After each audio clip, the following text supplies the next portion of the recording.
What's up, guys? It's Mikey here, and welcome to the Comic Junkies Corner. So we're here to talk about the Wolverine trailer, Logan. It's coming out very soon, coming out in March, and I figured what better way to talk about the Immortal Mutant than to invite a special guest, the Immortal Nerd here. He has his own YouTube channel. His name's Hakeem. Where can they find you, buddy?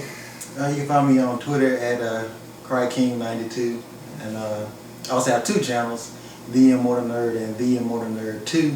The second one involves anime and gameplay and all that, good stuff. Yeah.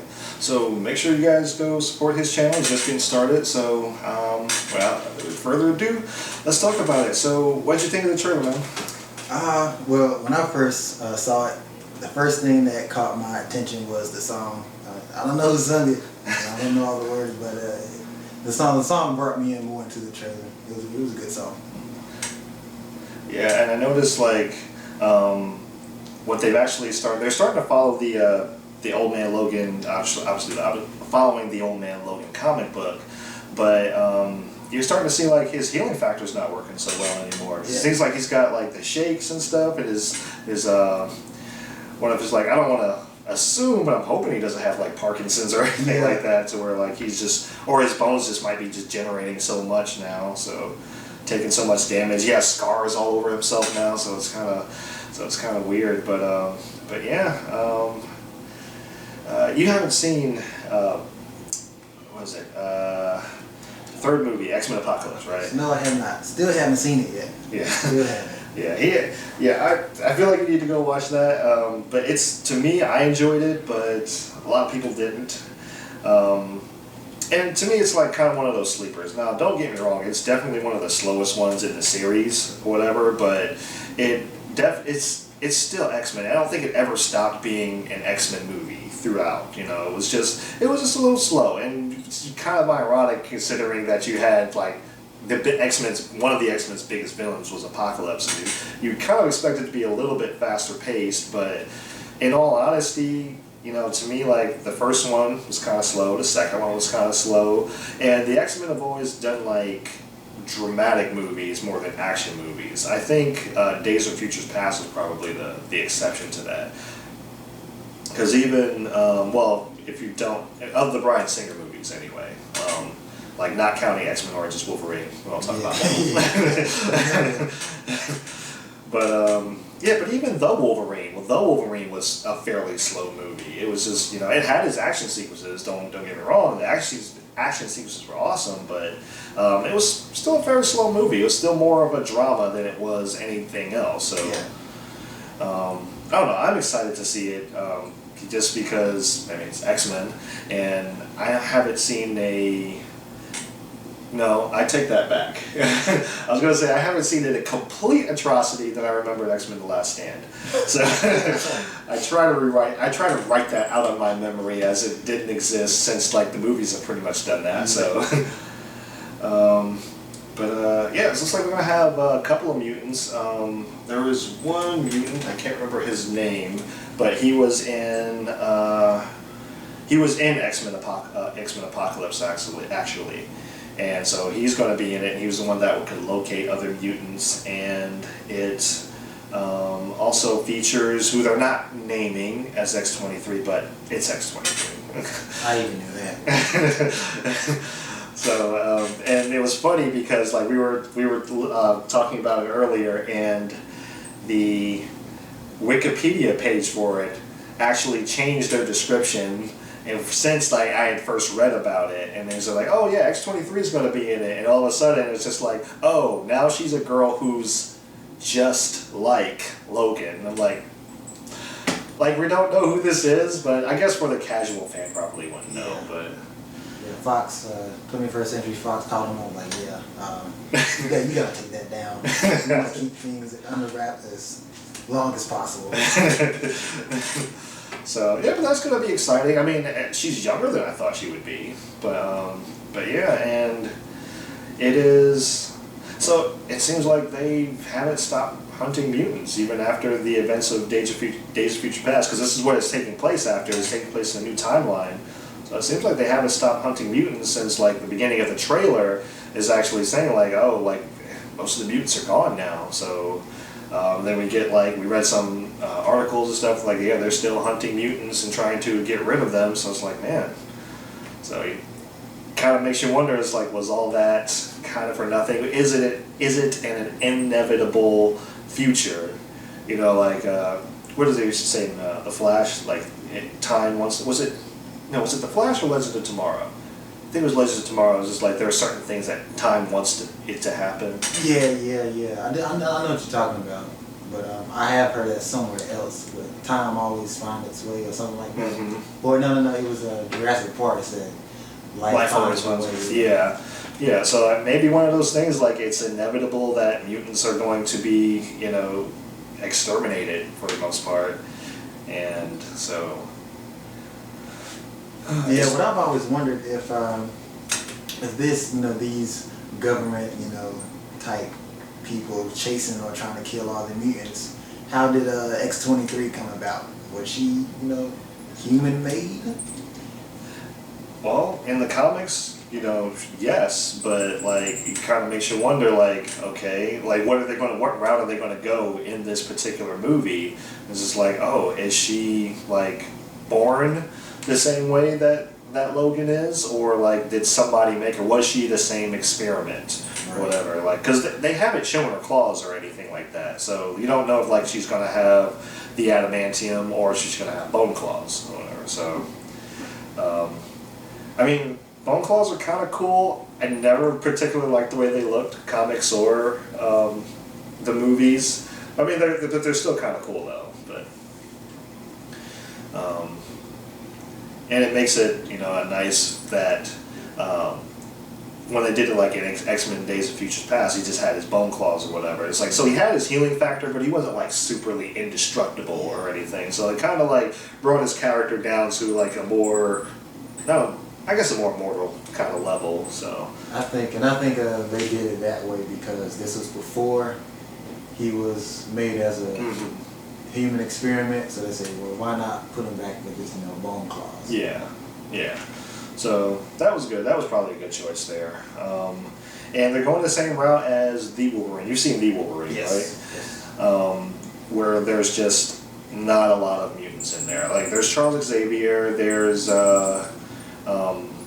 X-23, there's the other mutant that I spoke about earlier. I can't remember his name, but like yeah, he's in it. But like not a lot of mutants in there. And to me, that seemed to work to the Wolverine's advantage. Because like, okay, it wasn't like overly bloated with a bunch of mutants and everything. Not to say like the other movies were overly bloated, but like it was able to like focus a lot more on this particular character. And probably will make a lot of people happy because they won't just see a mutant in there like, oh, there this person is. I was waiting to see this person, and they're just kind of there, you know, i.e. Jubilee. So like I never understood that, but I mean I guess I can understand it to a certain degree. But you know I'm just like, if it's not their movie and they're just there, I'm just like, they're just there. You know, it's fine. You know, I like the idea of like of shared universes and everything. That's why like I kind of like when like there's little head nods or something to like when you're watching like S.H.I.E.L.D. or something. It's like, oh, there's little head nods to like what's going on in the movies and stuff like that. There's little head nods to what's going on in Hell's Kitchen in regards to like the Avengers and stuff like that. There's little head nods. I mean, they don't have to like have them in there, but you know, just little head nods, and maybe like somebody will show up that you might recognize or something like, oh, hey, there's that person or whatever. So, you know, it kind of brings it all together, but I don't know. I guess some people like rather just see their favorite mutants in action, which I can understand. I can understand it. But. Yeah, and I kind of like that part too. Not a lot of mutants or characters in there, just very few, and focus on one person, and Logan in particular, because his character have always intrigued a lot of people, even though he wasn't even really the main character in the X-Men movies. He just had that that vibe. He was a mysterious character, and people wanted to know more about him. Yeah, exactly. I mean, the movies kind of made him who he is today, to be perfectly honest. Like, TV shows definitely helped out a lot. The old animated series definitely helped out a lot. But, like, I think, like, the movies really... Because he was always a cool character. But until the movies started to come out, that's when, like, he became, like, really, really big. Same thing with Batman. Like, Batman was always that cool character. If you were a comic fan, you liked Batman. Usually liked Batman more. But when the movies came, especially the Nolan movies came out, he became, like... he was, he could do anything. He could do no wrong, so it'll be interesting. I'm interested to see what kind of plot line they're actually going for here. So, because I know they said they're going to try to follow the Mark Millar comics, so I'm just like, I don't know how that's actually going to play into effect. But, and you haven't read those, right? No. Alright, I'm not going to spoil those because he hasn't read those. But there are some, well, I'll just say this, there's some characters in there who show up that, kind of have a good impact on the plot of the story, but they're not, obviously Fox Marvel and Disney Marvel, they're not working together just yet, so it's kind of like, they're not going to be in there, so like, interesting. So, but yeah, so I'm excited to see it. Comes out in March, right? March. They didn't give a specific date, just March. Yeah, it just said coming in March. So at least not on the Red Band trailer, they didn't have anything. So, and if you hopefully have seen both trailers or whatever, but to be perfectly honest, there's literally one thing that separates. I thought it was kind of funny. One thing that separates the Red Band trailer from the regular trailer, and there's one little scene where he like stabs a person through his skull, and it was kind of like almost reminiscent of one of the like stuff that happens in the comics, obviously, but it was almost reminiscent of the video game. X-Men Origins Wolverine, which was far better than the movie. I don't know, except for the last boss or whatever. But like it was actually really much better than the movie. I'm like, why did this come out? So, but yeah. So you excited to see it? I'm excited to see it. I hope it it turns out good because not only is Logan the Wolverine, it's Hugh Jackman final role as the Wolverine. That's sad, man. That's sad. Just all I know is he has to come back. If they make a Hulk versus Wolverine movie, they need to call him and pay him whatever he wants to come back and get jacked for just one more movie, and that's got to be it. If he comes back for anything, that's got to be the movie he comes back for. So. Yeah, nobody else. It has to be him. Yes. There's no way. I mean, there's a bunch of fan trailers out there that have that particular aspect. Hulk versus Wolverine, like literally, there are hundreds of fan trailers out there. I've seen most of them over the years, and there's like every time it's just like, I wish this would happen. I wish this would happen, and it's just like Fox, Marvel, why are you not listening? Make this happen. So I'm sure Marvel Studios had it planned, but they're just waiting on Fox. Come on, man. We're trying to help you guys out here. Yeah. And see, that's the thing though, is like X-Men is kind of like, in terms of like the comics, X-Men is like their bread and butter, man. Like they have, except for X-Men Days of Future Past, not Days of Future Past, but X-Men The Last Stand and X-Men Origins Wolverine, that's when it started to tank a little bit. But like, that was a lot of studio involvement, et cetera, et cetera, et cetera. That's when they like kind of started to tank a little bit. And then they came out with First Class, and it was like, that's still my favorite of all of them. So like, it actually surpassed X2 for me.